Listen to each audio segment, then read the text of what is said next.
Hi James, how are you? कैसे हो सब लोग? आई होप आप सब लोग बढ़िया हो. So we are again back with another video that is part 4 basic principles of organic chemistry का. सो अभी तक जितना हम बेसिक्स पढ़ चुके हैं उसमें हमने क्या क्या पढ़ा एक बार क्विकली रिकैप कर लेते हैं. हमने सबसे पहले तो कार्बन के बारे में समझा. कार्बन कितने बॉन्ड्स बनाता है, किस टाइप के बॉन्ड्स बनाता है, फिर कौन से एटम्स के साथ बॉन्ड्स बनाता है, और उसके बाद हमने कार्बन जिन एटम्स के साथ में बॉन्डिंग करता है जैसे oxygen, nitrogen, sulphur, halogens, hydrogen, इनके कितने कितने बॉन्ड्स हमें देखने के लिए मिलते हैं, हमने ये सब कुछ भी डिस्कस किया है. देन अगर आपने पार्ट 2 देखा होगा तो पार्ट 2 में हमने कैसे हम कार्बन कंटेनिंग कंपाउंड जिन्हें हम ऑर्गेनिक कंपाउंड्स बोलते हैं उनके स्ट्रक्चर्स कैसे रिप्रेजेंट किए जाते हैं 2D में, पहले हमने वो सीखा. जैसे कि डैश फॉर्मूला जिसमें हम सब बॉन्ड्स दिखाएंगे. फिर आता है कंडेंस्ड फॉर्मूला जिसमें हम कार्बन हाइड्रोजन सिंगल बॉन्ड्स को नहीं दिखाएंगे, कार्बन कार्बन सिंगल बॉन्ड्स दिखा भी सकते हैं, नहीं भी दिखा सकते हैं, तो उसे कंडेंस करके हमने शॉर्ट में भी लिखा था. देन थर्ड जो था वो था हमारा बॉन्ड लाइन या फिर जिगजैग फॉर्मूला जिसमें हम एक जिगजैग लाइन लाइक स्ट्रक्चर दिखाएंगे और वो जिगजैग लाइन मतलब एक कार्बन कार्बन का बॉन्ड होगा. अगर डबल बॉन्ड होगा तो हम दो जिगजैग लाइंस एक जगह पे मार्क करते हैं पैरेलली और इसी से हम कार्बन कार्बन के आपस में एक लॉन्ग चेन जो है बस उसको जिगजैग लाइन के फॉर्म में दिखाते हैं. फिर हमने नेक्स्ट जो लास्ट क्लास था यानी पार्ट 3 आपका, उसमें आपने 3D रिप्रेजेंटेशन मॉलिक्यूल्स के जो होते हैं जैसे कि पहला था वेज फॉर्मूला, उसमें डैश्ड बॉन्ड, वेज बॉन्ड और नॉर्मल लाइन वाला जो बॉन्ड्स है वो कैसे उनका मतलब क्या क्या होता है in the plane, above the plane, below the plane, वो सब पढ़ा. फिर फिशर प्रोजेक्शन हमने देखा. अब जो ये मैं साथ साथ बोल रही हूँ ये आपको फटाफट से रिकॉल भी करना है इसीलिए हम ये रिकैप ले रहे हैं, ठीक है. तो आपको साथ साथ में दिमाग पे जोर भी देना है कि यार ये पढ़ा था, कैसे था, क्या था, आपको एक बार ये याद करना है सब, इसीलिए हम ये रिविजन ले रहे हैं. फिर आता है फिशर प्रोजेक्शन. फिशर प्रोजेक्शन में क्या था, कार्बन को हम स्ट्रेट लाइन में दिखाएंगे वर्टिकली टॉप टू बॉटम और उस कार्बन पे आपका लेफ्ट राइट ऐसे ग्रुप्स जो है वो जुड़े हुए होंगे. फिर हम लोग कार्बन को दिखाते नहीं है, हम क्या करते हैं हॉरिजॉन्टल और वर्टिकल लाइन जब ड्रॉ करेंगे जो जो इंटरसेक्शन जहां जहां होगा वो आपका एक कार्बन के बराबर होगा और फर्स्ट और लास्ट जो है वर्टिकल लाइन का टॉप और बॉटम वो तो आपका कार्बन होता ही है. फिर फिशर प्रोजेक्शन और वेज फॉर्मूला को आपस में हमने कनेक्ट किया था. हॉरिजॉन्टल पे जो ग्रुप्स होंगे वो क्या होंगे, अबव द प्लेन, उन्हें हम वेज से दिखाएंगे और जो आपके वर्टिकल ग्रुप्स होंगे ऊपर और नीचे उन्हें हम डैश से दिखा रहे थे क्योंकि वो बिलो द प्लेन होंगे. करेक्ट है. फिर हमने पढ़ा था न्यूमन फॉर्मूला, न्यूमन प्रोजेक्शन और साथ में सॉहर्स प्रोजेक्शन. सॉहर्स और न्यूमन को आपस में कैसे इंटर कन्वर्ट करना है इथेन के लिए हमने देखा था. इथेन यानी कैसा स्ट्रक्चर है, 2 कार्बन 3 हाइड्रोजन इस पे 3 इस पे, C2H6, करेक्ट, 2 कार्बन और 6 हाइड्रोजन से बना हुआ स्ट्रक्चर ये इथेन का होता है. हमने इथेन के लिए इक्लिप्स्ड और स्टैगर्ड पढ़ा था. अगर आगे और पीछे वाले कार्बन पे दोनों पे सीधा वाई या दोनों पे भी उल्टा वाई होगा, सेम होगा, तो क्या होगा, वो स्ट्रक्चर बिल्कुल एग्जैक्टली ओवरलैपिंग दिखाएगा और फिर वो इक्लिप्स्ड होगा. और फिर आता है स्टैगर्ड. स्टैगर्ड कैसा था कि अगर मान लो आगे वाले कार्बन पे हमने सीधा वाई रिप्रेजेंट किया है तो पीछे वाले कार्बन पे हम उल्टा वाई दिखा सकते हैं. अगर एक सीधा एक उल्टा वाई है तो वो ओवरलैपिंग नहीं दिखाएगा और उसी कॉन्फर्मेशन को इथेन के हमने क्या नेम दिया था, स्टैगर्ड कॉन्फर्मेशन. सो इथेन के दोनों कॉन्फर्मेशंस भी इंपॉर्टेंट रहेंगे. अब हम बढ़ रहे हैं अपने नेक्स्ट पार्ट के साथ. आज का सेशन जो रहेगा वो होगा क्लासिफिकेशन ऑफ ऑर्गेनिक कंपाउंड्स पे. ऑर्गेनिक कंपाउंड्स क्या है ये अभी तक हमने बहुत बार बोल दिया है बट याद कर लेते हैं फिर से क्या होते हैं ऑर्गेनिक कंपाउंड्स. ऐसे कंपाउंड्स जो कार्बन से बने होंगे उन्हें हम क्या बोलेंगे, ऑर्गेनिक कंपाउंड्स. अब आपको ज्यादातर ऑर्गेनिक कंपाउंड्स जो दिखे होंगे, क्या आपने उन ऑर्गेनिक कंपाउंड्स में कार्बन को एक लॉन्ग चेन बनाते हुए देखा है जिसे हमने उसकी प्रॉपर्टी कैटेनेशन की वजह से हो रहा है ये भी बोला है. अब उस कार्बन पे क्या होगा, अलग अलग एटम्स जब आके बॉन्ड हो जाएंगे सो अलग अलग स्ट्रक्चर्स वहां पे बनेंगे. सो ऑर्गेनिक कंपाउंड्स को कितनी क्लासेस में आगे डिवाइड किया जाता है. अब ये क्लासेस में डिवाइड करना इंपॉर्टेंट क्यों है वो समझते हैं. क्या ऑर्गेनिक कंपाउंड सिर्फ एक है क्या जो एक को ले लिया, पढ़ लिया, खत्म का, नहीं, बहुत सारे हैं, lakhs millions of organic compounds है. अब हर कंपाउंड को स्टडी करना हमारे लिए पॉसिबल तो नहीं होगा, तो हम क्या कर सकते हैं, जो एक जैसे ऑर्गेनिक कंपाउंड्स है क्या उनको हम एक ग्रुप में प्लेस कर सकते हैं, उनको एक क्लास का नाम दे सकते हैं। जो और एक टाइप के मान लो कुछ कंपाउंड्स है जो एक जैसा दिख रहे हैं, उनका स्ट्रक्चर कुछ सेम है या उनके कुछ प्रॉपर्टीज सेम है, क्या हम उन्हें एक क्लास में रख सकते हैं? तो इसी वजह से क्लासिफिकेशन करना किया जाता है। अब क्या करोगे आप, मान लो एक क्लास आपको मिल गया कि ये सारे एक जैसे हैं, क्या हम उनमें से 1, 2, 4 को स्टडी किया?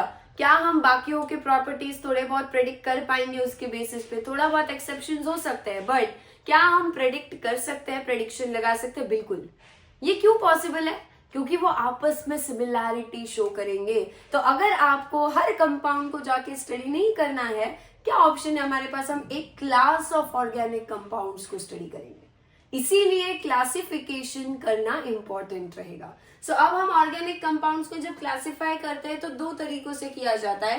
पहला किया जाता है बेस्ड ऑन C यानी कार्बन स्केलेटन, और दूसरा जो क्लासिफिकेशन है वो है बेस्ड ऑन फंक्शनल ग्रुप्स। सो सबसे पहले हम ये वाला कवर करेंगे, फिर हम बेस्ड ऑन फंक्शनल ग्रुप्स वाले पे जाएंगे। अब कार्बन का स्केलेटन यानी क्या? Carbon carbon carbon carbon carbon आपस में जुड़ के एक चेन बनाएंगे और उस चेन पे क्या हो सकता है, अलग अलग ग्रुप आके लग सकते हैं। क्या एक कार्बन का स्केलेटन यानी एक ढांचा तैयार हो जाएगा वहां पे? वो कार्बन का स्केलेटन कैसा दिखता है, वो कैसा होगा, उसके बेसिस पे कार्बन कंपाउंड्स या ऑर्गेनिक कंपाउंड्स को पहले क्लासिफाई किया जाता है। और एक क्राइटेरिया है, बट ये हम बाद में समझेंगे। सो पहले एक काम करते हैं, पहले क्लासिफिकेशन कर लेते हैं कार्बन स्केलेटन के बेसिस पे। इनके एग्जाम्पल्स के साथ साथ हम समझेंगे क्यों, कैसे डिवाइड करना है वो भी बताऊंगी। पहली जो क्लास है वो है एसाइक्लिक, और इन्हें हम बोलेंगे एलिफैटिक। पहली जो कैटेगरी है जिसमें ऑर्गेनिक कंपाउंड्स को डिवाइड किया जाता है वो क्या है? एसाइक्लिक या फिर एलिफैटिक। और दूसरी जो कैटेगरी है जिसमें हम ऑर्गेनिक कंपाउंड्स को डिवाइड करते हैं वो होती है साइक्लिक। अब आपको शायद से नाम से ही समझ आ रहा होगा। एसाइक्लिक, एसाइक्लिक यानी जो साइक्लिक नहीं है, और साइक्लिक यानी रिंग लाइक नहीं है। सो एसाइक्लिक का मतलब होता है open chain structures, open chain, और साइक्लिक का मतलब होता है रिंग लाइक स्ट्रक्चर्स। तो अगर आपके सामने कोई कंपाउंड दिया गया है, अगर वो आपको रिंग दिखा रहा है, उसमें अगर उसमें रिंग दिख रही है तो मतलब वो कौन सा होगा? साइक्लिक होगा। रिंग नहीं है, ओपन चेन है, कहीं पे भी रिंग नहीं बन रही है कोई, तो वो क्या होगा? आपका ओपन चेन होगा। ठीक है, अब मान लेते हैं ये वाला स्ट्रक्चर ले लो, CH3 CH2 CH3। क्या आपको ये सीधी एक चेन दिखाई दे रही है? ओपन चेन है। क्या कहीं पे भी रिंग दिखाई दे रही है? नहीं। अब यहां पे देखो, ये वाला एग्जांपल ले लो, यही ले लेते हैं। अब आप बोलोगे कि ये क्या है? ये तो पेंटागन है। नहीं, क्या है ये आपको पता है हम लोग बॉन्ड लाइन फॉर्मूला कैसे दिखाते हैं? बॉन्ड लाइन फॉर्मूला में क्या, एक कॉर्नर से एक कॉर्नर तक ये जो जिगजैग लाइन है ये आपकी क्या है? एक कार्बन, ये एक कार्बन, ये एक कार्बन, हर पॉइंट पे, हर कॉर्नर पे एक एक कार्बन यहाँ पर है। तो ये भी एक ऑर्गेनिक कंपाउंड है। अब इस ऑर्गेनिक कंपाउंड में आपको रिंग दिखाई दे रही है। क्या साइक्लिक है ये स्ट्रक्चर? क्लोज चेन है, ओपन चेन नहीं है, इसीलिए ये कहाँ आएगा? एग्जाम्पल किसका होगा? ये साइक्लिक का। और ये वाला किसका होगा? एलिफैटिक या फिर एसाइक्लिक या फिर ओपन चेन स्ट्रक्चर्स। एलिफैटिक ये वर्ड आगे भी बहुत बार यूज होगा, तो आपको एलिफैटिक के वर्ड का मीनिंग जो है वो बिल्कुल याद रखना है। एलिफैटिक यानी ओपन चेन, रिंग नहीं होनी चाहिए, कार्बन की एक लंबी चेन होनी चाहिए। अब क्या ये कार्बन की चेन आपको बिल्कुल स्ट्रेट चेन दिखाई दे रही है? कार्बन सारे एक ही स्ट्रेट लाइन में एक दूसरे से जुड़े हैं? बिल्कुल। बट क्या यहाँ पे ब्रांचिंग भी हो सकती है? बिल्कुल हो सकती है। अब मान लो मैंने यहाँ पे एक बीच में ही कार्बन लाके लगा दिया, अब ये तीनों आपस में स्ट्रेट चेन थे, बट ये क्या आपका एक ब्रांच की तरह आके वहां पे जुड़ चुका है? हाँ। और अगर ये ब्रांच की तरह आके जुड़ जाएगा तो क्या हो जाएगा फिर? ये अब ये स्ट्रेट चेन नहीं है, ब्रांच्ड है, बट क्या अभी भी रिंग बनी है? नहीं। तो ये भी कौन सा होगा आपका? ओपन चेन या फिर एलिफैटिक या फिर असाइक्लिक। ठीक है, अब हम डिवाइड करते हैं आपके साइक्लिक कंपाउंड्स को आगे। साइक्लिक कंपाउंड्स को आगे डिवाइड किया जाता है पहले होमोसाइक्लिक, और फिर आता है हेटेरोसाइक्लिक। होमो वर्ड का मतलब क्या होता है? होमो वर्ड का मतलब है सेम। जब आपकी रिंग में सारे के सारे एटम सेम होंगे तब वो कौन सा होगा, आपका होमोसाइक्लिक होगा। होमो का मतलब होता है सेम। मैं इस तरफ लिख रही हूं होमो, ये हमेशा याद रखना है, जब भी होमो वर्ड आएगा क्या है उसका मतलब सेम। और दूसरा है आपका हेटेरो। हेटेरो का मतलब होता है डिफरेंट। सो जब सेम होंगे सारे रिंग के एटम, जैसे यहाँ देखो, क्या रिंग के सारे एटम जो है क्या वो आपके carbon carbon carbon carbon carbon है, ठीक है। तो ये कौन सा हुआ आपका होमोसाइक्लिक, ठीक है। अब मैं एक और रिंग बना रही हूं, वो भी साइक्लिक ही होगा, पर हेटेरोसाइक्लिक कैसे है उसको वो समझते हैं। ये देखो, अब यहाँ पे देखना, क्या आपको ये जो कॉर्नर है यहाँ कुछ भी लिख कर नहीं दिया है, मतलब वो बाय डिफॉल्ट हम क्या मानेंगे, कार्बन।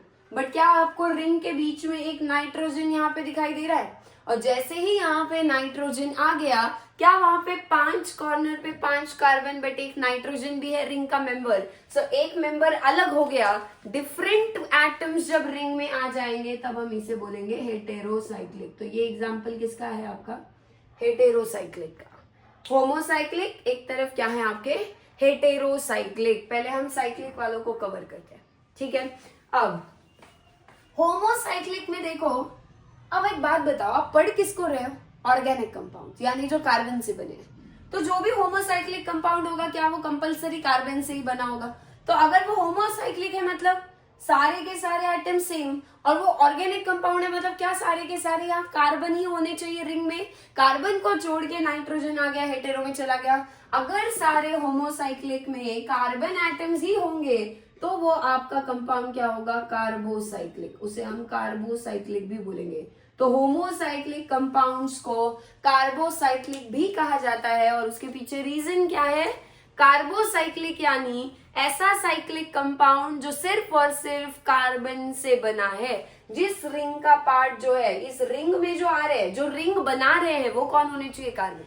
अब आप सोचोगे कि यार यहाँ पे कार्बन है, ठीक है, ये कार्बन कितने बॉन्ड्स बना रहा है फिलहाल, एक इस तरफ एक इस तरफ, क्या 2 ही बॉन्ड्स बना रहे हैं। तो आप बोलोगे कि मैम इसके ऊपर 2 हाइड्रोजन भी तो होंगे। बिल्कुल होंगे बेटा, क्यों नहीं होंगे। फिर आप बोलोगे मैम इसमें तो कार्बन छोड़ के हाइड्रोजन भी आ गया, तो ये तो हेटेरोसाइक्लिक हुआ। नहीं, आपको रिंग जो बना रहे हैं उन पे ध्यान देना है। क्या ये हाइड्रोजन रिंग बना रहे हैं क्या, नहीं। रिंग किसकी वजह से बन रही है, क्या रिंग बन रही है सिर्फ और सिर्फ इन सारे कार्बन की वजह से। वो हाइड्रोजन तो बस उनके ऊपर अटैच्ड है, इसीलिए वो कंपाउंड का पार्ट है। बट जो रिंग बन रही है वो सिर्फ कार्बन से बन रही है। यहाँ देखो, क्या आपकी रिंग कार्बन बना रहे थे, और साथ में क्या रिंग बनाते वक्त 5 कार्बन को एक नाइट्रोजन भी बीच में आ रहा था। तो रिंग का मेंबर है नाइट्रोजन। नाइट्रोजन अगर बाहर लगा होगा तो वो आपका फिर रिंग में नहीं आ रहा है, और फिर आप उसको होमोसाइक्लिक बोल सकते हो। बट ये रिंग में आ रहा है, इसीलिए हम इसे हेटेरोसाइक्लिक मानेंगे। सो कार्बोसाइक्लिक यानी होमोसाइक्लिक और हेटेरोसाइक्लिक का डिफरेंस क्लियर होना चाहिए अभी तक, ठीक है। आपके सामने कोई भी साइक्लिक स्ट्रक्चर है, आप ढूंढ के उसको होमो या हेटेरो में डिवाइड कर सकते हो। हम कुछ एग्जांपल्स प्रैक्टिस करेंगे आखिर में। पहले एक बार क्लासिफिकेशन पूरा जनरल समझ लेते हैं क्या क्या है, मीनिंग हर टर्म का पता होना चाहिए, ठीक है। अब जो ये आपके होमोसाइक्लिक है, होमोसाइक्लिक में आगे और 2 पार्ट्स है, वो क्या है। सो होमोसाइक्लिक में जो पहला पार्ट आपका आता है वो होता है एरोमेटिक, और दूसरा जो पार्ट है वो है नॉन एरोमेटिक।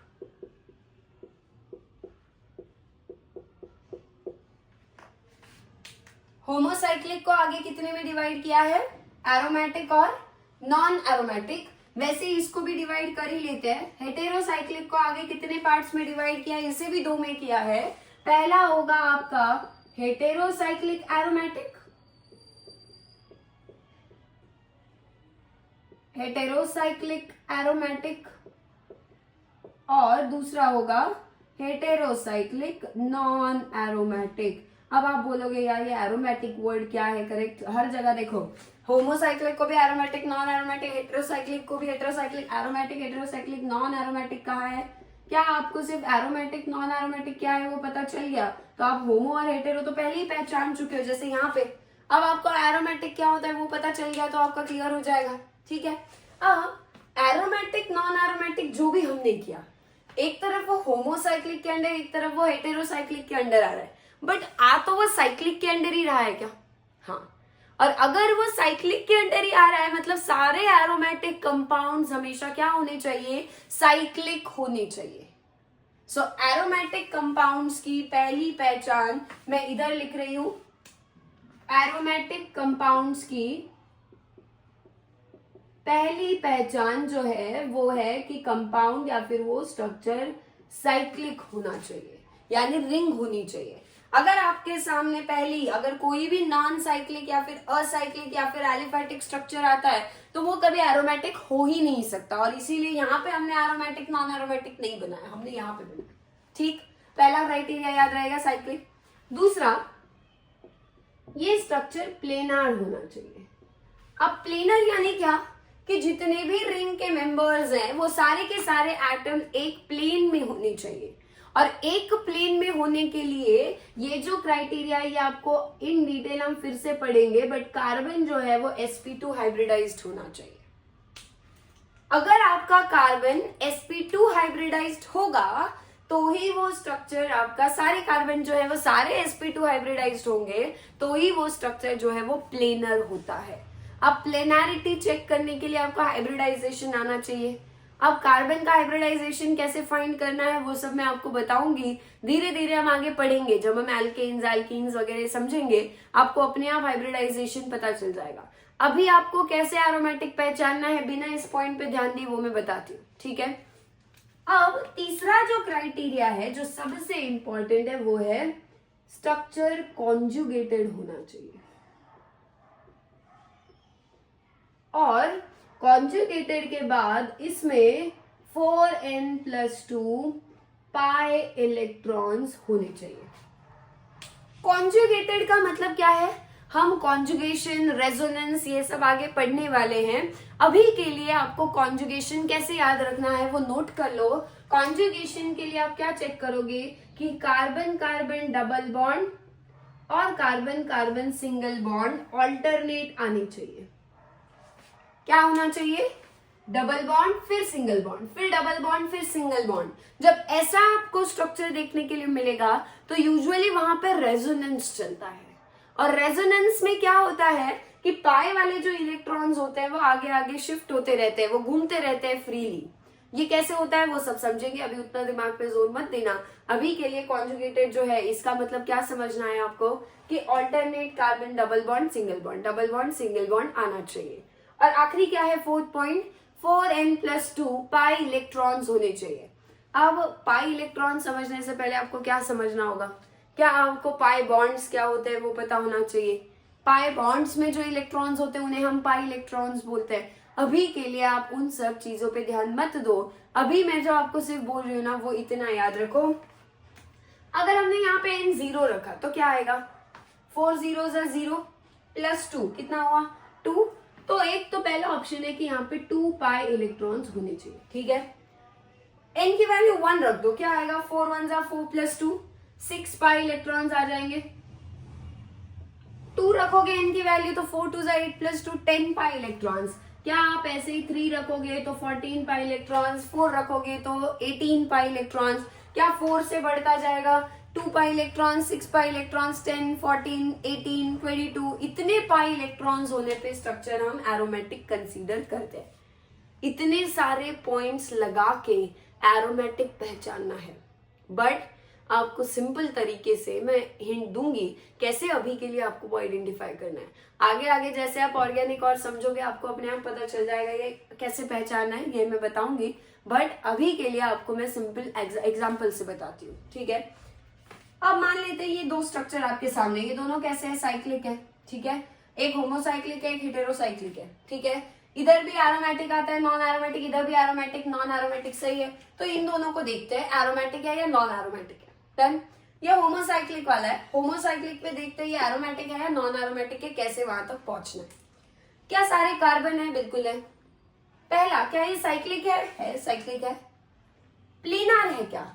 प्लेनार होने के लिए क्या होने चाहिए? सारे कार्बन sp2 हाइब्रिडाइज बोला है मैंने, और कार्बन sp2 हाइब्रिडाइज तब होता है जब कार्बन डबल बॉन्ड बना रहा होगा कार्बन के साथ, तब वो कार्बन जब डबल बॉन्ड बना रहा होता है तब डबल बॉन्ड वाले कार्बन का हाइब्रिडाइजेशन जो है वो sp2 आता है। अब यहाँ सारे कार्बन देखो, क्या कोई डबल बॉन्ड बना रहा है? नहीं, सारे कार्बन क्या बना रहे हैं? Single bond.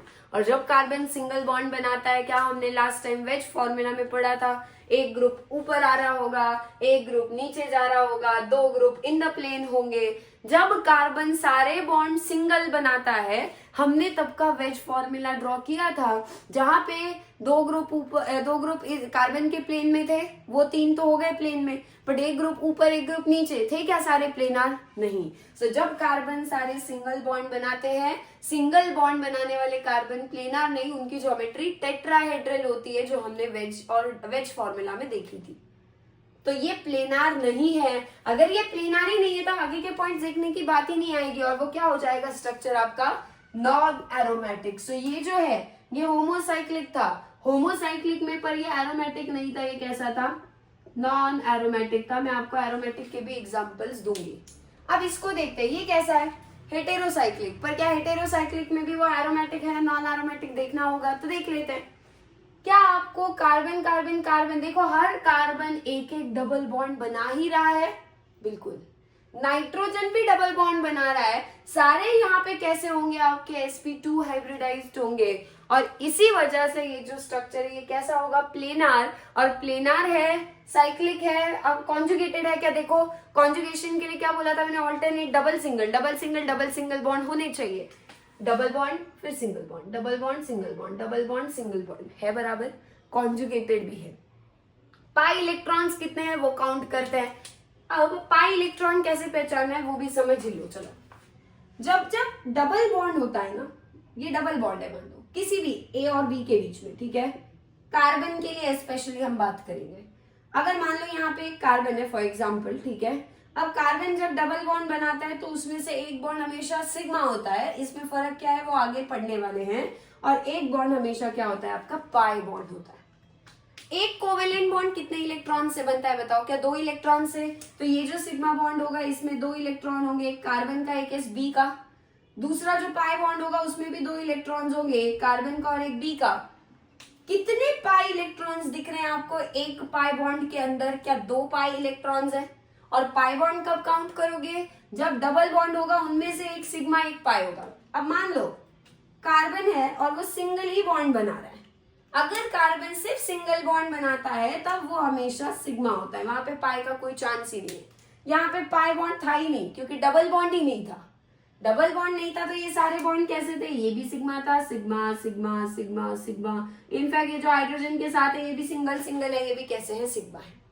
बट क्या यहाँ पे 2 बॉन्ड्स आपको डबल बॉन्ड, हर कार्बन के ऊपर एक एक डबल बॉन्ड दिख रहा है। एक डबल बॉन्ड मतलब एक पाई बॉन्ड, एक पाई बॉन्ड उसमें से होगा तो पाई इलेक्ट्रॉन्स कितने होंगे? एक पाई बॉन्ड यानी 2 पाई इलेक्ट्रॉन्स।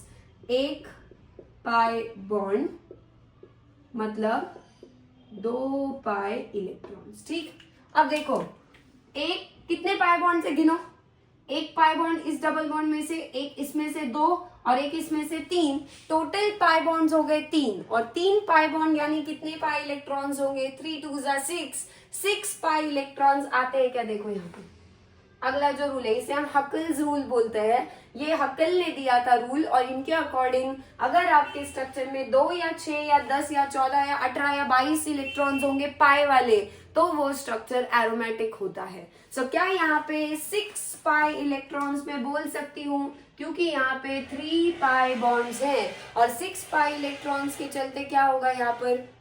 क्या ये आपका हकल्स रूल फॉलो कर रहा है? और हकल्स रूल फॉलो करेगा तो ये स्ट्रक्चर कैसा हो गया? एरोमेटिक। तो एक हमारा होमोसाइक्लिक में नॉन एरोमेटिक मिल गया हमें, और एक हमारा हेटेरोसाइक्लिक में एरोमेटिक मिल गया। जो पहले एग्जांपल्स लिखे थे उन्हीं को आगे हमने डिवाइड किया, ठीक है? अब एक स्ट्रक्चर में बना रही हूँ, वो एरोमेटिक होगा या नॉन एरोमेटिक, बस वो बता देना। यहां बना रही हूँ, अब आप खुद सोचो। पहले मैं हिंट दूंगी, मैं आंसर दूंगी, बट पहले आप लोग डिसाइड करो क्या ये स्ट्रक्चर एरोमेटिक है। पहले तो इसे देखो, ये होमोसाइक्लिक है हेटेरोसाइक्लिक है, फिर होमो में ये एरोमेटिक है नॉन एरोमेटिक है, वो भी देखते हैं। चेक करो जल्दी से। पहली बात, क्या कोई और एटम है रिंग में? नहीं। कुछ भी नहीं लिखा है, जैसे यहाँ नाइट्रोजन लिख कर दिया था तो पता चला अच्छा वहां नाइट्रोजन है। कुछ नहीं लिखा है, सिर्फ लाइन लाइन कॉर्नर कॉर्नर है तो मतलब कार्बन है। कितने कार्बन है यहाँ पर? क्या ये वाला एक कार्बन, ये दूसरा कार्बन, ये तीसरा, फोर्थ, फिफ्थ और सिक्स्थ, 6 कार्बन है। तो सारे कार्बन एटम्स ही रिंग बना रहे हैं, इसीलिए कैसा हुआ? होमोसाइक्लिक हुआ, कार्बोसाइक्लिक हुआ। डन। अब एरोमेटिक, नॉन एरोमेटिक।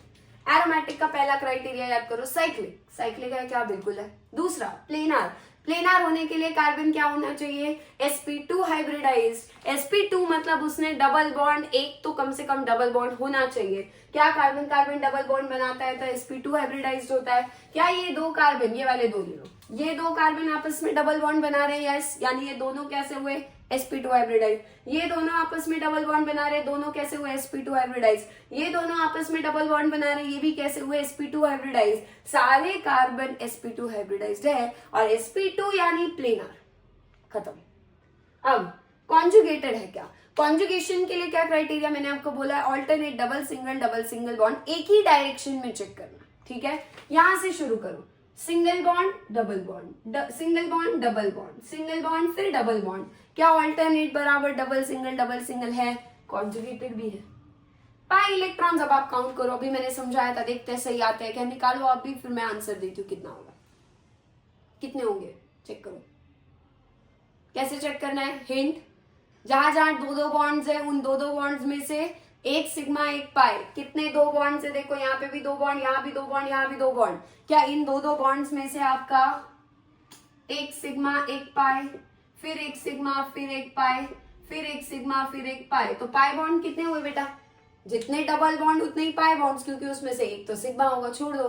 क्या 3 पाई बॉन्ड्स हैं और एक पाई बॉन्ड मतलब 2 इलेक्ट्रॉन्स, तो क्या 3 पाई बॉन्ड्स यानी फिर से 6 इलेक्ट्रॉन्स। क्या 6 पाई इलेक्ट्रॉन्स भी हकल्स रूल के अकॉर्डिंग एरोमेटिक होगा? सो ये भी स्ट्रक्चर एरोमेटिक है। और ये जो स्ट्रक्चर है ये हमारा इतना अच्छा दोस्त बन जाएगा आगे आगे, क्योंकि हम इसे बार बार पढ़ते जाएंगे और बार बार पढ़ते पढ़ते क्या होने वाला है आपको? ये आपका एकदम बिल्कुल ऐसे याद होगा कि आप फटाफट हाथ चलेंगे। इसका नाम क्या होता है? बेंजीन। ये है बेंजीन। और बेंजीन जो है ये बार बार हम ऑर्गेनिक में इतनी बार पढ़ेंगे, इतनी बार देखेंगे, अब वो ऐसे नींद में से भी उठाए ना तब भी आपको याद हो जाएगा, देख लेना। क्या है ये स्ट्रक्चर? बेंजीन है। बेंजीन कैसा दिखता है? हेक्सागोन बनाओ, हेक्सागोन में एक डबल बॉन्ड, एक सिंगल बॉन्ड, एक डबल बॉन्ड, एक सिंगल बॉन्ड, खत्म। कितने कार्बन है बेटा? 6। अब मुझे एक बात बताना है, इसमें कार्बन तो 6 है, ठीक है, तो C6 हुआ, कार्बन 6 है। एक कार्बन को उठाओ, मान लो ये वाला कार्बन उठा लिया, कितने टोटल बॉन्ड्स कितने बना रहा है ये वाला कार्बन?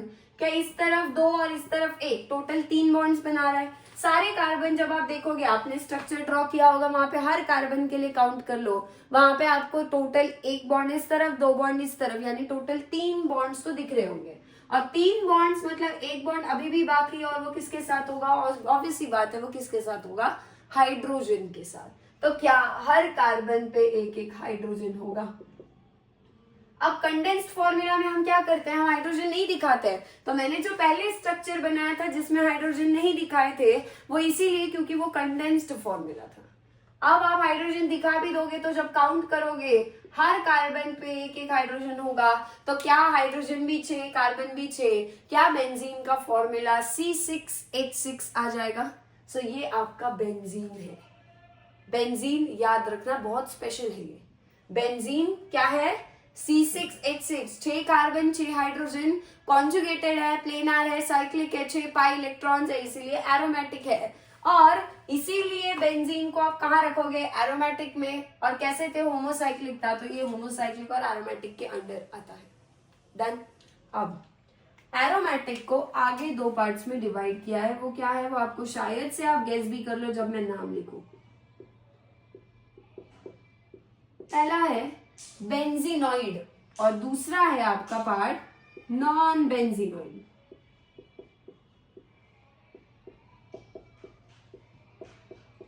पहला क्या है? एरोमेटिक को किस में डिवाइड करना है? एक तरफ बेंजीनॉइड, और कौन से वाले एरोमेटिक? होमोसाइक्लिक वाले, ठीक है। क्योंकि बेंजीन खुद कहाँ आता है, होमोसाइक्लिक में, इसीलिए बेंजीनॉइड और नॉन बेंजीनॉइड ये पार्ट हम कहाँ करेंगे, होमोसाइक्लिक के अंडर। ये हेटेरोसाइक्लिक का क्लासिफिकेशन यहीं पे स्टॉप करना है। एरोमेटिक नॉन एरोमेटिक कर दिया, खत्म, इसमें आगे बेंजीनॉइड नहीं होगा। बट होमोसाइक्लिक वाले में एरोमेटिक को फिर हम दो में डिवाइड करते हैं, बेंजीनॉइड नॉन बेंजीनॉइड।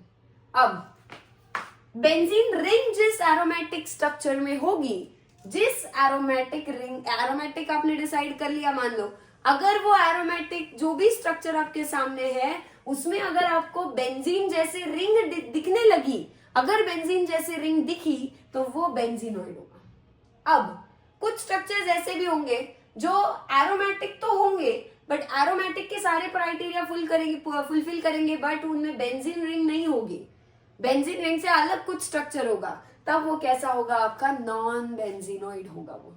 क्लियर है? सो नॉन बेंजीनॉइड यानी जो बेंजीन रिंग से नहीं बनाई है, उसमें बेंजीन रिंग नहीं है, बेंजीन रिंग जैसा स्ट्रक्चर नहीं है, और अगर बेंजीनॉइड की बात करें तो उसमें बेंजीन रिंग आनी चाहिए। अब मैं एक स्ट्रक्चर ड्रॉ करती हूँ, आप इसको पहले तो होमोसाइक्लिक में करोगे डिवाइड या हेटेरोसाइक्लिक में वो देखो, फिर एरोमेटिक में करेंगे या नॉन एरोमेटिक में वो समझते हैं। ठीक है, कर लो फटाफट से, स्ट्रक्चर कंप्लीट होने दो, मतलब 1 सेकेंड। ये ले लो, ये स्ट्रक्चर है। अब फिर से होमो है या हेटेरो है बेटा, होमो है। क्यों? क्योंकि सारे के सारे क्या है, यहाँ पे कार्बन लगे हुए हैं, कुछ और लिखा नहीं है, ना नाइट्रोजन दिया है, ना ऑक्सीजन, ना सल्फर, ना कुछ, सारे क्या होंगे, कार्बन, तो होमो हो गया। होमोसाइक्लिक में क्या आता है फिर, एरोमेटिक नॉन एरोमेटिक चेक करो, एरोमेटिक है क्या, एरोमेटिक कैसे चेक करोगे, साइक्लिक, साइक्लिक है, बिल्कुल है। प्लेनार, प्लेनार चेक करने के लिए सारे कार्बन sp2 हाइब्रिडाइज, sp2 यानी सारे कार्बन ने डबल बॉन्ड बनाने चाहिए। डबल बॉन्ड बन रहे हैं क्या सब कार्बन के साथ, देखो हर कार्बन डबल बॉन्ड बना रहा है, कोई ऐसा नहीं है जो डबल बॉन्ड नहीं बना रहा। सो ये भी कैसा है, प्लेनार। कॉन्जुगेटेड, कॉन्जुगेटेड के लिए क्या होना चाहिए, alternate double single bond, alternate double single bond check करो, double bond single bond, double bond single bond, double bond single bond, double bond single bond, double bond single bond, क्या एक एक double bond single bond alternately रखा है, conjugated भी है। अगला, pi electrons कितने हैं, काउंट करते हैं, कितने आने चाहिए, 2 या तो 6 या तो 10 या तो 14 या तो 18, गो ऑन, 4 ऐड करते चलो। कितने पाई बॉन्ड है, देखो जहां जहां डबल वहां पाए, ये पाए, ये भी पाए, ये भी पाए, फिर ये भी पाए और ये भी पाए, टोटल पाई बॉन्ड कितने हैं देखो, 5 है पाई बॉन्ड्स, और एक पाई बॉन्ड यानी 2 पाई इलेक्ट्रॉन्स, क्या टोटल पाई इलेक्ट्रॉन्स इसमें 10 हैं। सो टोटल 10 पाई इलेक्ट्रॉन्स, मतलब ये हकेल रूल फॉलो कर रहा है, बिल्कुल कर, हकल रूल फॉलो कर रहा है, तो ये पूरी तरह से हर क्राइटेरिया के हिसाब से ये स्ट्रक्चर एरोमेटिक है। और ये स्ट्रक्चर होता है नैप्थेलीन का। क्या आप लोग नैप्थेलीन बॉल्स देखे, व्हाइट कलर के बॉल्स होते हैं जिन्हें हम कभी कभी सिंक में, कभी कभी जब हम ठंडी के कपड़े बहुत दिनों तक स्टोर करने होते हैं तो व्हाइट कलर के डाम्बर वही जिसको बोलते हैं, राइट। सो वो आपका नैप्थेलीन के बॉल्स होते हैं, वो यही है, यही वो स्ट्रक्चर है, देख लो ध्यान से। नैप्थेलीन कैसा है, एरोमेटिक है।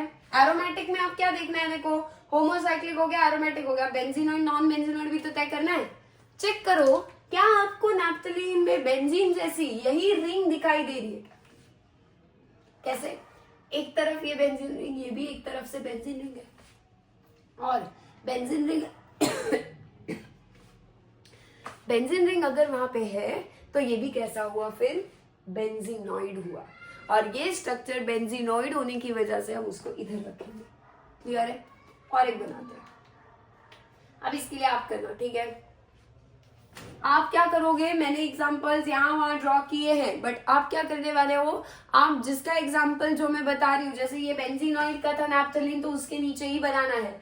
नॉन बेंजीनॉइड में अभी ड्रॉ कर रही हूँ, बेंजीन को भी बेंजीनॉइड के नीचे निकालना है। ये कहाँ आएगा आपका, हेटेरोसाइक्लिक में, ये होमोसाइक्लिक में, बराबर उसी के नीचे ड्रॉ करो। या फिर अगर आप एक साथ स्ट्रक्चर निकाल रहे हो तो उसके नीचे उसका क्लासिफिकेशन, उसका टाइप कौन सा है वो मेंशन करते चलना, यहाँ का वहां का यहाँ मत करना, वरना बाद में कंफ्यूजन हो, ठीक है। अब ये वाला स्ट्रक्चर देखो,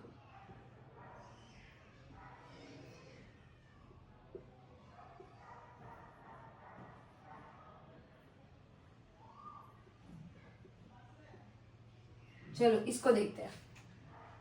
ये जो रिंग है, ये रिंग किससे बनी है देखो, क्या यहाँ पे carbon carbon carbon carbon carbon carbon और ये जो पॉइंट है देखो, यहाँ से एक बॉन्ड दो बॉन्ड रिंग के बाहर जा रहे हैं, पर यहाँ पे भी क्या होगा आपका कार्बन होगा, और कार्बन के ऊपर रिंग के बाहर कौन जुड़ा है, ऑक्सीजन। अब आप इसे होमोसाइक्लिक बोलोगे या हेटेरोसाइक्लिक, मैंने आपको क्या कहा था, रिंग बनाने वाले एटम्स जो है जिनके वजह से रिंग बन रही है, अगर वो सारे कार्बन होंगे तो होमोसाइक्लिक।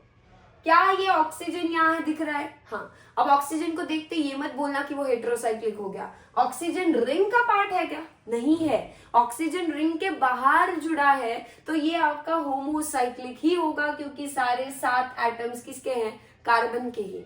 अब ये होमोसाइक्लिक है। अब होमो के बाद देखते हैं एरोमेटिक है या नॉन एरोमेटिक है। क्या ये साइक्लिक है, प्लेनार है, देख लो सारे sp2 सारे कार्बन, ये भी सारे के सारे डबल बॉन्ड बना रहे। फिर conjugated, double bond single bond, double bond single bond, double bond single bond, double bond single bond, हर कार्बन पे आपको एक डबल बॉन्ड एक single bond, double bond single bond ऐसे दिखाई दे रहा है कॉन्जुगेटेड भी। फिर 4n+2 पाई इलेक्ट्रॉन्स, चेक करो पाई इलेक्ट्रॉन 1 2 3 कितने हैं रिंग में, रिंग में कितने 6, और 6 पाई इलेक्ट्रॉन्स, यानी वो हकल रूल कर रहा है, तो वो क्या है आपका एरोमेटिक है। एरोमेटिक है और इसका नाम क्या है, ट्रोपोन है। ट्रोपोन 7 कार्बन से बना है और एक डबल बॉन्ड ऑक्सीजन बाहर लगा है। ये एरोमेटिक है और होमोसाइक्लिक है। अब एरोमेटिक में भी तो 2 है, बताओ, बेंजीनोइड नॉन बेंजीनोइड। बेंजीन जैसी रिंग है क्या, नहीं। बेंजीन में तो 6 ही कार्बन थे, यहाँ तो 7 आ रहे हैं, ये तो बेंजीन रिंग के बराबर नहीं है। तो ये आपका किसका एग्जाम्पल हुआ, ट्रोपोन, नॉन बेंजीनोइड एरोमेटिक टाइप का एग्जाम्पल है ये। बेंजीनोइड नॉन बेंजीनोइड, ये आपका बेंजीनोइड था नैप्थलीन, ये आपका नॉन बेंजीनोइड था ट्रोपोन। बेंजीन आपका क्या था, एरोमेटिक, ये आपका हेटेरोसाइक्लिक एरोमेटिक, ये आपका होमोसाइक्लिक था और नॉन एरोमेटिक था। जो जो एग्जांपल्स है आई होप आपने उसी टाइप के नीचे लिखे होंगे। ये क्या था, एसाइक्लिक, ठीक। अब एक काम करते हैं, कुछ एग्जांपल्स प्रैक्टिस करते हैं 2-4, फिर हम लेक्चर स्टॉप करेंगे। अगला क्लासिफिकेशन हम वैसे भी अगली क्लास में पढ़ेंगे, यानी अगले लेक्चर में पढ़ेंगे। अब एक काम करते हैं, कुछ एग्जांपल्स को सॉल्व करते हैं, उनका टाइप ढूंढने की कोशिश करते हैं। मैं भी आंसर दूंगी बट आप अपने इनसे भी ट्राई करना, इजी रहेगा। देखते हैं गलत आता है या सही। सो आई होप आपको ये क्लासिफिकेशन क्लियर होगा। अब हम कोई एग्जांपल जो है उनको देखना है, कौन सी कैटेगरी के अंदर उन्हें रखते हैं, ठीक है। पहला वाला देखो, फर्स्ट क्या दिख रहा है आपको, होमो है या हेटेरो है, पहले आप डिसाइड करो, ठीक है। मेरे अकॉर्डिंग सारे 4 कार्बन के साथ साथ रिंग बनाने में क्या एक नाइट्रोजन भी रिंग बना रहा है 4 कार्बन के साथ, अलग एटम आ गया हेटेरो। क्या ये हेटेरोसाइक्लिक होगा, सो ऑब्वियसली ये हेटेरोसाइक्लिक है, होमो तो नहीं है। अब हेटेरो में आगे देखो एरोमेटिक नॉन एरोमेटिक क्या है वो चेक करना पड़ेगा। सो चेक करो, पहली बात साइक्लिक है क्या, है, प्लेनार है क्या, ये जो कार्बन है क्या ये आपके डबल बॉन्ड बना रहे, और जब कार्बन डबल बॉन्ड बना लेते हैं तब वो क्या होते हैं, sp2 हाइब्रिडाइज्ड, और वो प्लेनार होते हैं। यहाँ नाइट्रोजन भी कैसा है आपका, प्लेनार है। एरोमेटिक हुआ या नॉन एरोमेटिक, उसके लिए आपको कॉन्जुगेशन देखना है, एक डायरेक्शन में चेक करेंगे, एक ही डायरेक्शन में जाना है, या तो क्लॉकवाइज जाओ या तो एंटी क्लॉकवाइज जाओ। Single double single double single है क्या बराबर ऑल्टरनेट डबल और सिंगल बॉन्ड्स, बिल्कुल है, तो ये कॉन्जुगेटेड भी है। और यहाँ पे एक चीज होती है कि ये जो नाइट्रोजन पे मैंने ये ऐसे 2 डॉट दिखाए हैं, अब ये 2 डॉट क्या होते हैं, इन्हें हम लोन पेयर ऑफ इलेक्ट्रॉन्स बोलते हैं, ठीक है। ये जो लोन पेयर होते हैं, ये नाइट्रोजन जब भी कितने बॉन्ड बना रहा है, नाइट्रोजन 1 2 3, नाइट्रोजन नॉर्मली कितने बॉन्ड्स बनाता है हमने देखा है 3, बट जब नाइट्रोजन 3 बॉन्ड बना रहा होगा तो उन 3 बॉन्ड्स बनाने के बाद उसके ऊपर 2 इलेक्ट्रॉन्स वैसे ही बचेंगे, वो हम केमिकल बॉन्डिंग में समझेंगे। और उन 2 इलेक्ट्रॉन्स को ही हम क्या बुलाते हैं, lone pair of electrons. Pair यानी 2 इलेक्ट्रॉन्स, और लोन क्यों, क्योंकि वो बॉन्डिंग में पार्ट नहीं ले रहे, वो ऐसे ही नाइट्रोजन पे बस रुके। पर ये जो इलेक्ट्रॉन्स है ये क्या करेंगे, ये आगे शिफ्ट हो जाएंगे इधर, फिर क्या होगा, इस वजह से इस डबल बॉन्ड को इधर आगे शिफ्ट होना पड़ेगा, फिर क्या होगा, इस अगले डबल बॉन्ड को आगे शिफ्ट होना पड़ेगा। क्या एक इलेक्ट्रॉन पेयर शिफ्ट होने के बाद ऐसे इलेक्ट्रॉन आगे आगे घूमते जा रहे हैं क्या, हाँ। और कौन सा इलेक्ट्रॉन घूमता है, या तो लोन पेयर वाला या तो आपके पाई बॉन्ड वाला।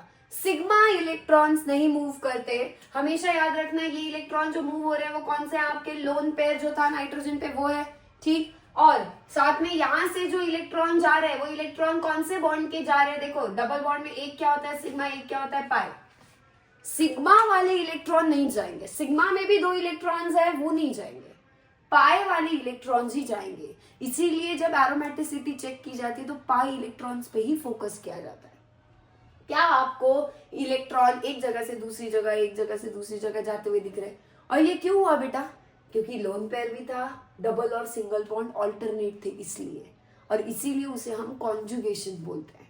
डीलोकलाइजेशन मतलब पाई इलेक्ट्रॉन्स को मूव होना, एक जगह से दूसरी जगह इलेक्ट्रॉन जो मूव होते हैं तब हम उसे बोलते हैं डीलोकलाइजेशन। पाई इलेक्ट्रॉन्स के डीलोकलाइजेशन को हम रेजोनेंस या कॉन्जुगेशन बुलाएंगे।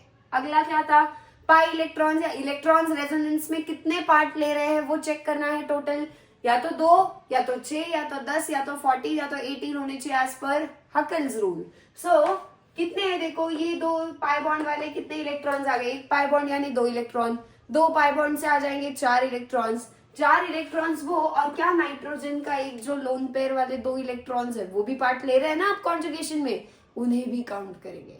सो 2 2 4 और ये 2 6 इलेक्ट्रॉन्स टोटल होंगे, और 6 इलेक्ट्रॉन्स यानी हकल्स रूल फॉलो हो रहा है।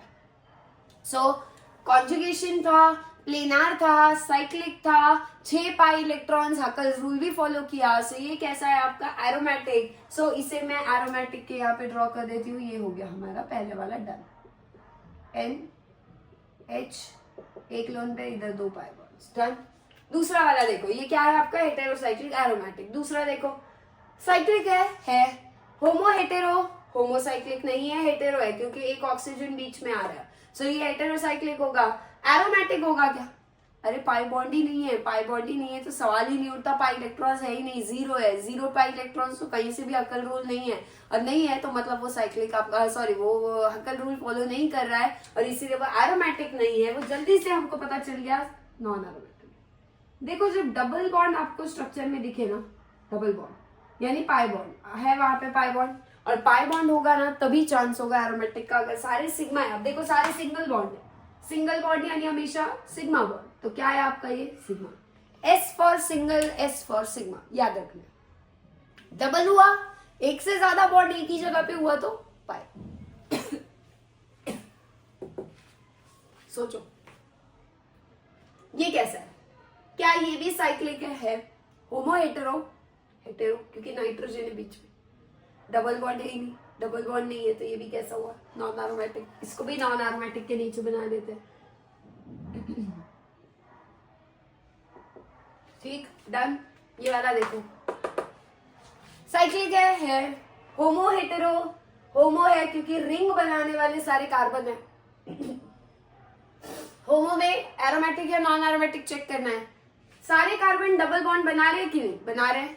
sp2 है, sp2 है मतलब प्लेनर है, प्लेनर हो गया, चलो ठीक है। कॉन्जुगेटेड है क्या? Double bond single bond, double bond single bond, double bond single bond, बिल्कुल है। सो ये कॉन्जुगेटेड भी है। पाई इलेक्ट्रॉन्स गिन लो, चलो 1 2 3 पाई बॉन्ड, 3 पाई बॉन्ड यानी 6 पाई इलेक्ट्रॉन्स, 6 पाई इलेक्ट्रॉन्स यानी हकल रूल हो रहा है, हकल रूल हो रहा है तो एरोमेटिक ही होगा। अब एरोमेटिक में क्या है, बेंजीनॉइड या नॉन बेंजीनॉइड? क्या आपको इस स्ट्रक्चर में बेंजीन की रिंग दिखाई दे रही है? यस, और बेंजीन रिंग दिखाई दे रही है यानी ऑब्वियसली ये बेंजीनॉइड ही होगा, नॉन बेंजीनॉइड नहीं होगा। और इस स्ट्रक्चर को भी हम बार बार यूज करेंगे ऑर्गेनिक में, और इसका नाम होता है फिनॉल। क्या है फिनॉल बेटा? फिनॉल यानी बेंजीन रिंग ही होती है, सिर्फ बेंजीन रिंग पे एक किसी कार्बन पे OH जब जुड़ा होता है डायरेक्टली तब वो फिनॉल होता है। बेंजीन के ही किसी कार्बन पे जब आपके बाहर से OH लग जाता है तब वो फिनॉल होता है। डन। कोई रह गया एग्जाम्पल? नहीं, चारों के चार हो गए। अब आपका टास्क क्या है, आपको टेक्स्ट बुक निकालना है। टेक्स्ट बुक में ये जो क्लासिफिकेशन वाला पार्ट है वहां पे आपको कुछ एग्जाम्पल्स दिए, अब वो कैटेगरी बना के दिए हुए वहां पे, ठीक है, कि एरोमेटिक नॉन एरोमेटिक इस तरीके से। क्लास 11th का टेक्स्ट बुक बोल रही हूँ मैं, महाराष्ट्र स्टेट बोर्ड का, आप लोग फिलहाल वही रेफर कर सकते हो। और इसके एग्जाम्पल्स प्रैक्टिस करने के लिए क्या करोगे, वो कैटेगरी आप छुपाना, आप खुद कोशिश करना उसको ढूंढने की कि उसका टाइप कौन सा है। आप लोग डायरेक्टली देख के आंसर मत करना अभी के लिए। क्यों, क्या होता है पता है आपको, पढ़ते वक्त सब ऐसे लगता है अरे आसान है कर लेंगे, बट जब हम एक्चुअल में खुद ट्राई करने जाते हैं जैसे टेस्ट में या एग्जाम में, तब हमें पता चल अरे ये तो दिक्कतें आ रही है।